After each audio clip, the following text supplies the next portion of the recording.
नमस्कार, मैं आर के सक्सेना मास्टरमाइंड कोचिंग रीवा मध्य प्रदेश के इस एजुकेशनल यूट्यूब चैनल में एक बार पुनः आप सभी लोगों का बहुत बहुत स्वागत और अभिनंदन करता हूं। मेरी ये सिविल जज एडीपीओ की क्लास है, ऑफलाइन क्लास है। उसी दौरान बच्चों को हमने पहले समझा दिया है, उसके बाद बच्चों के सामने ही ये वीडियो बनाया जा रहा है।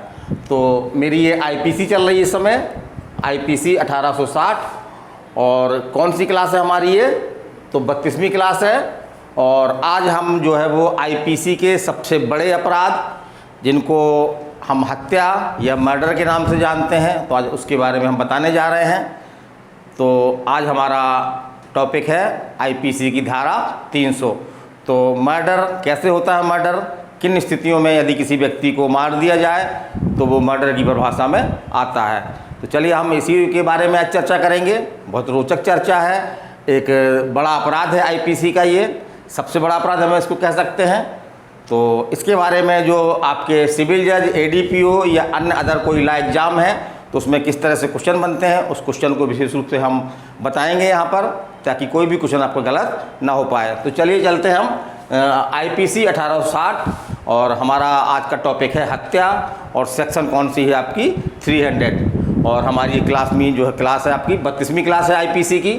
तो पहली बात तो हम यही लिखा है हमने कि आईपीसी का सबसे बड़ा अपराध कौन सा है? तो सबसे बड़ा अपराध जो है हत्या है। और उसे किस धारा में परिभाषित किया गया है? तो उसको जो है धारा, किस धारा में? धारा 300 में इसको जो है वो परिभाषित किया गया है। तो पहले एग्जाम में आपको धारा याद रखना है। सामान्यतः धारा ये याद रहती है, चालू धारा है, काफ़ी हम पेपरों में इसको देखते रहते हैं। फिर हम चलते हैं धारा 300। तो धारा 300 को जब अध्ययन करते हैं तो इसका शीर्षक है आपका हत्या। लेकिन धारा 300 में जो है वो दो भाग हैं। फर्स्ट भाग में जो 4 कंडीशन बताई गई हैं वो हत्या की कंडीशन है। और सेकंड पार्ट में जो 5 इसके अपवाद हैं वो उन स्थितियों को बताते हैं जबकि हत्या जो है वो आपराधिक मानववध होता है। हत्या ना होकर के आपराधिक मानववध होता है। तो ये हमारा पार्ट फर्स्ट है इसका, क्योंकि धारा ये बड़ी है और अगर हम इस दोनों धाराओं को समझाने की कोशिश करेंगे तो हो सकता है कि हम उतनी अच्छे ढंग से ना समझा पाएँ। तो आज हम केवल धारा 300 का जो फर्स्ट भाग है जो आपके हत्या संबंधित है उसी को हम बताने का प्रयास कर रहे हैं।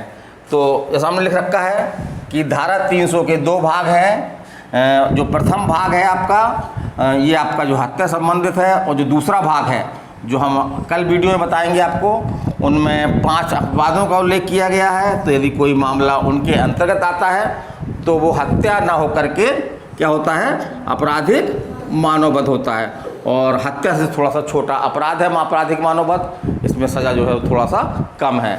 चलिए हम चलते हैं वो कौन सी 4 कंडीशन हैं जिनमें हत्या होता है, माने कोई आपराधिक मानववध जो है वो हत्या की श्रेणी में आ जाता है। तो चलिए हम चलते हैं, देखते हैं। तो पहली कंडीशन सिंपल कंडीशन है कि इसमें अभियुक्त का क्या होता है? इंटेंशन होता है सामने वाले को मार डालना।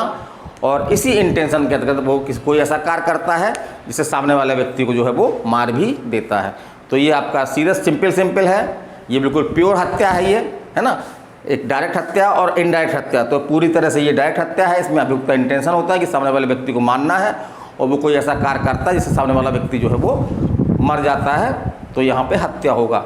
इसमें एग्जाम्पल दिए गए हैं, ये एग्जाम्पल आपके क्वेश्चन में आते हैं तो हमने उस एग्जाम्पल को ले रखा है। हमने कोई अपने आप को एग्जाम्पल नहीं बनाए हैं, बल्कि जो एग्जाम्पल आपके धारा 300 में अवेलेबल है उन्हीं का हमने यूज़ किया है ताकि एग्जाम में वो आएँ तो आपसे बन जाएँ। तो पहला एग्जाम्पल हम इसमें इसका लिया है, का या को मार डालने के आशय से उस पर गोली चलाता है। इसमें जो है अभियुक्त का इंटेंशन बिल्कुल स्पष्ट है, आशय स्पष्ट है। वो सामने वाले व्यक्ति को मारने के लिए उस पर गोली चलाता है और सामने वाला व्यक्ति उससे मर जाता है। तो इसमें पूरी तरह से आशय है, सीधा मामला बनता है ये। तो इसमें अभियुक्त जो उसने कौन सा अपराध किया? उसने हत्या का अपराध किया। इसमें कोई दिक्कत नहीं अपन को, है ना, डायरेक्ट है। अगर ऐसा कोई मामला आता है न्यायालय में तो न्यायालय इसमें कठोर सजा देता है। फिर दूसरी कंडीशन हमने ये लिख रखी है कि साशय माने आशयपूर्वक ऐसी शारीरिक क्षति जिससे अभियुक्त जानता है कि उससे मृत्यु होना जो है वो संभव है। माने इसमें अभियुक्त को मृत्यु होने की संभावना मालूम होती है और इस संभावना के तहत जो है वो कोई ऐसी उसको शारीरिक क्षति पहुंचाता है जिससे वो ये भली भांति जानता है कि इससे जो है वो मृत्यु होना जो है वो संभव है और सामने वाले की मृत्यु हो जाती है। तो यहाँ पे भी हत्या का दोषी होगा। इसको हमने एग्जाम्पल के माध्यम से समझाने का प्रयास किया है। जैसे का यह जानता है कि खा ऐसे रोग से पीड़ित है कि यदि उसको एक प्रहार या छोटा सा कोई घाव कर दिया जाए तो उसकी मृत्यु होना जो है वो संभव है, और ये जानते हुए जो है वो उसको उस पर प्रहार करता है या उस पर क्षति कारित करता है उसको, और परिणाम स्वरूप जो है वो जो रोगी है उसकी जो है वो क्या होती है, मृत्यु हो जाती है। तो यहाँ का जो है वो हत्या किया, का जो है हत्या का दोषी होगा। यद्यपि ये देखा जाए कि जो उसने क्षति पहुँचाई है, यदि उतनी क्षति किसी स्वस्थ व्यक्ति को पहुँचाई जाए तो स्वस्थ व्यक्ति उस क्षति के परिणाम स्वरूप उसकी मृत्यु नहीं होगी। तो यहाँ पे जानकारी पर है कि यदि अभियुक्त को जानकारी है कि सामने वाला व्यक्ति जो है किसी गंभीर रोग से पीड़ित है, यदि उसको मामूली सी क्षति पहुँचा दी जाए तो उसकी मृत्यु होना जो है वो संभव है, और ये जानते हुए उसको अगर क्षति पहुँचाता है और उस व्यक्ति की मृत्यु हो जाती है तो यहाँ पे अभियुक्त किस अपराध का दोषी होगा, अभियुक्त जो है वो हत्या के अपराध का दोषी होगा। लेकिन इसी दृष्टांत में आगे लिखा हुआ है कि ऐसी स्थिति हो जाए कि अभियुक्त नहीं जानता कि सामने वाला व्यक्ति कोई ऐसे रोग से पीड़ित है और उसको समान क्षति पहुंचाता है वो, और चूंकि वो व्यक्ति रोग से पीड़ित था लेकिन अभियुक्त की जानकारी में ये बात नहीं थी, उसने उसको चोट पहुंचाई और उससे उसकी मृत्यु हो गई, तो यहाँ अभियुक्त जो है वो हत्या का दोषी नहीं होगा, हत्या का दोषी नहीं होगा, क्योंकि अगर स्वस्थ व्यक्ति को उतनी चोट पहुंचाई जाती तो उसकी मृत्यु कारित नहीं होती। तो ये एक इत्तेफाक है, इसलिए अभियुक्त को जो है हत्या का दोषी नहीं होगा। लेकिन अगर वो जानता है कि वो रोगी है तो हत्या का दोषी होगा। तो यहाँ पर अभियुक्त की जानकारी के आधार पर आंसर बदल जाएगा आपका। तो आपको एग्जाम में देखना है कि किस तरह से वो चाह रहा है। अभियुक्त को जानकारी थी तो आंसर दूसरा होगा, अभियुक्त को जानकारी नहीं थी रोग के बारे में तो आंसर दूसरा होगा। चलिए हम चलते हैं, अगला चलते हैं, हम तीसरा लेते हैं। साशय माने आशय पूर्वक ऐसी शारीरिक क्षति, कोई ऐसी शारीरिक क्षति पहुंचाई गई है जो प्रकृति के समान अनुक्रम में मृत्यु हो जाने के लिए पर्याप्त है। माने कोई जानबूझ करके आशय पूर्वक अभियुक्त द्वारा कोई ऐसी क्षति की जाती है जो इस प्रकार की है कि प्रकृति के समान अनुक्रम में अगर किसी को ऐसी क्षति पहुंचाई जाए तो उसकी मृत्यु हो सकती है, मृत्यु हो जो पर्याप्त रूप से उसकी मृत्यु हो सकती है। तो अगर वो ऐसी सारी क्षति पहुंचाता है जो कि प्रकृति के समान अनुक्रम में जो है मृत्यु होने के लिए पर्याप्त है और इससे व्यक्ति की मृत्यु हो जाती है तो भी उसको हत्या का दोषी माना जाएगा, क्योंकि उसने साशय जो है ऐसी शारीरिक क्षति पहुंचाई जो प्रकृति के समान अनुक्रम में जो है वो मृत्यु कारित करने के लिए पर्याप्त थी। जैसे हमने एग्जाम्पल दे रखा है कि या मृतक को तलवार से ऐसे घाव करता है, माने जो अभियुक्त है ना, या जो अभियुक्त है और जो जिसकी हत्या की गई है वो मृतक है, तो या मृतक को तलवार से ऐसे घाव करता है जो प्रकृति के समान अनुक्रम में, है ना, प्रकृति के समान अनुक्रम में मृत्यु के लिए जो है पर्याप्त है, और परिणाम स्वरूप क्या होता है, मृतक की जो है वो मृत्यु हो भी जाती है। यदि मृत्यु नहीं होती तो फिर क्या बनता अपराधी है, धारा 307 बनता, जिसको हम समान बोलचाल की भाषा में हाफ मर्डर बोलते हैं या हत्या का प्रयत्न बोलते हैं। लेकिन उसकी अगर हत्या हो, उसकी मृत्यु हो जाती है तो यहाँ पे जो है वो हत्या का दोषी है। यद्यपि यहाँ पर देखा जाए तो भले ही अभियुक्त का आशय जो है वो उस व्यक्ति को मारना ना भी रहा हो।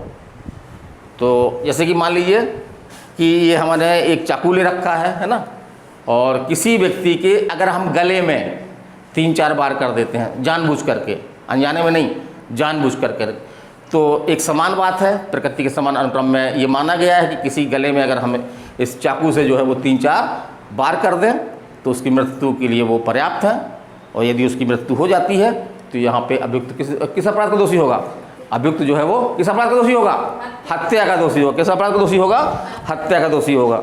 चलिए फिर हम चलते हैं, आप चौथा लेते हैं जो अंतिम आपका हत्या का दृष्टांत है। हत्या का अंतिम, यदि साशय पूर्वक, माने कि आशय पूर्वक, है ना, यदि अभियुक्त जानते हुए साशय पूर्वक उसने कोई ऐसा कार्य किया है, कोई ऐसा कार्य किया है जो कि इतना आसन्न संकटपूर्ण है, जो इतना आसन्न संकटपूर्ण है कि अभियुक्त जानता था कि इससे जो है वो मृत्यु होना अति संभाव है, संभाव नहीं, अति संभाव है, मृत्यु की मतलब अत्यधिक संभावना है, और ऐसा कोई कार्य करता है वो और किसी व्यक्ति की मृत्यु हो जाती है, तो जो है वो यहाँ पे क्या करता, यहाँ पे कौन सा दोषी होगा, वो हत्या का दोषी होगा। जैसे एग्जाम्पल दिया गया है आपका, एग्जाम्पल कैसे है कि बिना किसी कारण के क्या करता है, अभियुक्त जो है भरी भीड़ पर जो है वो क्या करता है, तोप चलाता है, भरी हुई तोप चलाता है। भीड़, अच्छी खासी भीड़ है सामने, उस पर जो है वो भरी हुई तोप दागता है, और तोप लगने से एक व्यक्ति जो है वो मारा जाता है, एक व्यक्ति की जो मृत्यु हो जाती है। तो यहाँ पे अभियुक्त जो है वो हत्या का दोषी होगा, क्योंकि भरी हुई भीड़ पर तोप चलाना ये एक ऐसा आसन्न संकटपूर्ण कार्य है ना, ऐसा आसन्न संकटपूर्ण कार्य है जिससे अभियुक्त को निसंदेह रूप से जानकारी इतनी होनी चाहिए कि इससे किसी व्यक्ति की जो है वो मृत्यु हो सकती है, और उससे मृत्यु हो जाती है। तो यही है आपका, भले वो किसी ये भी क्या है, तर्क दे कि भाई हमको किसी व्यक्ति को मारने का आशा नहीं, जो व्यक्ति मर गया उसको हमको मारने का आशय नहीं था, तो ये बात भी उसकी मान्य नहीं की जाएगी। ये विधि ये मानेगी कि उसका कार्य जो है वो इतना संकटपूर्ण था, इतना बड़ा संकटपूर्ण था कि अभियुक्त को निसंदेह रूप से जानकारी होनी चाहिए कि इस कार्य से जो है किसी की मृत्यु हो सकती है। तो मेरा ये आज धारा 300 का महत्वपूर्ण पाठ था, भाग फर्स्ट। इसमें 4 कंडीशन बताई गई हैं। इसमें आपराधिक मानववध अगर इन कंडीशन में फॉलो करता है तो वह हत्या कोटि में आता है, लेकिन इसका दूसरा पार्ट जो है वो जो जहाँ पे 5 अपवाद दिए गए हैं, तो यदि कोई आपराधिक मानववध यदि उन 5 अपवादों के अधीन आता है तो वह हत्या कोटि में ना आने वाला आपराधिक मानववध होता है। तो इसका पार्ट सेकंड हमारा कल होगा, कल क्लास लूँगा। आज कौन सा दिन है आपका, आज है आपका मंगलवार, है ना। तो बुधवार को हमारा सेकंड पार्ट इसका आएगा, उसमें मैं उन कंडीशनों को 5 कंडीशन है कुल, उन कंडीशनों को बताऊंगा कि किस तरह किन स्थितियों में जो है वो हत्या आपराधिक मानववध होता है। और एक कथन आपका एग्जाम में ये आया है तो मैं बताना ज़रूरी समझता हूँ इसको, कि एक कथन ये आता है और पूछता है कथन ये सही है कि नहीं है। इसी कथन को जो है वो अलट पलट करके कई तरह से रखा जाता है। तो जैसे हत्या में आपराधिक मानववध जो है वो सम्मिलित होता है, तो हर हत्या आपराधिक मानववध तो होती ही है, माने कोई भी हत्या जो है वो सर्वप्रथम क्या होगी, आपराधिक मानववध होगी। फिर उसको देखा जाएगा कि वो फर्स्ट कैटेगरी में आ रही है, माने जो प्रथम भाग की 4 स्थितियाँ हैं उनमें आ रही है तो वो हत्या हो जाएगी, अगर नहीं आ रही है तो वो आपराधिक मानववध होगी। तो हत्या आपराधिक मानववध सम्मिलित होता है, लेकिन प्रत्येक आपराधिक मानववध हत्या हो यह आवश्यक नहीं है। तो प्रत्येक आपराधिक मानववध, अगर कोई आपराधिक मानववध जो 5 कंडीशन दी गई हैं, जो सेकंड पार्ट में दी गई हैं, 5 अपवाद दिए गए हैं, यदि उनमें से आ जाता है तो वो हत्या नहीं होगा। तो ये कथन जो है वो सही है, और थोड़ा सा विचार करके आप इसको दिमाग में रख लीजिएगा। बहुत आसान कथन है। तो चलिए, हमारी जो है वो अगली क्लास कल होगी, तो कल तक के लिए हम विदाई लेना चाहेंगे। नमस्कार, धन्यवाद।